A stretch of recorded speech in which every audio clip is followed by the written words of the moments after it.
ના અમે સાંભળીશું અમે સાંભળીશું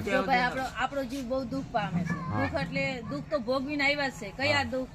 તો દુઃખ અને મહાદુઃખ ભોગવીના જીવડો આવ્યો દુઃખ એટલે સંસારમાં આવે છે દુઃખ છે ખાલી દુઃખ અને મહાદુઃખ એટલે જન્મ લેવો અને પાછું મરવું જન્મ લેવો હેલું નથી અને મરવું હેલું નથી જન્મ લેવો એટલે માતાના ઉદરમાં ઊંધા માથે રહેવું પડે 1-2 દિવસ નહીં 9-9 મહિના સુધી માનું મેલું પાણી ગંદુ પાણી આપણી આંખોમાં કાનમાં મુખમાં જાતું શ્વાસ નહોતા લઈ શકતા મસ્તક પાણીમાં ડુબાડેલું તું શ્વાસ નહોતા લઈ શકતા ત્યારે આપણે પરમાત્માને વિનંતી કરતા હે પરમાત્મા હે કુદરત હે રામજી મને આ દુઃખમાંથી એકવાર છોડું 24 કલાક રામ રામ રે 24 કલાકનું આજ આપણે કહીને આવ્યા છે પણ આજ આપણી પાસે સમય નથી ટાઈમ નથી કોઈને કઈક બેહો 2 મિનિટ તો શું કે અમારી પાસે ટાઈમ નથી સમય નથી પણ મનુષ્ય દેહ શું કામ મળ્યો આપણને કહા સે આયા કહા જાયેગા ખોજ કરો અગલે ઘર કી સદગુરુ મિલે તો શાન બતાવે